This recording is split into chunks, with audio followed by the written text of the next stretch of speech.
এক বাড়িতে আগুন লাগছে। চলুন গুরুত্বপূর্ণ আগুন একটা লাগার আলোচনা পর শুনি। একজন পর্দানসীন নারী, যিনি বোরকা মেনটেন করতেন, পর্দা মেনটেন করতেন, তিনি ওই বাড়িতে ছিলেন। তিনি আগুন লাগার পর স্বর্ণ গহনা যেগুলো দামি জিনিসপত্র ছিল এগুলো সব একত্র করেছেন, করে তিনি বাড়ি থেকে বের হবেন। এই অবস্থা তাকায় দেখেন যে বাহিরে পুরুষরা আগুন নেভানোর কাজ করছে। যেহেতু পুরুষরা আগুন নেভাচ্ছে, সেজন্য উনি আর বাহির না হয়ে ওই আগুন লাগা ঘরের খাটের নিচে তিনি যাই লুকিয়েছেন, যার কারণে আগুনে পুড়ে তিনি শেষ হয়ে মরে গেছেন।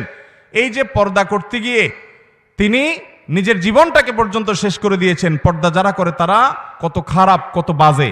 এ হলো গল্প, এ হলো আপনার গল্পের নামে পর্দার বিদ্বেষ আমার সন্তানকে শেখানো হচ্ছে।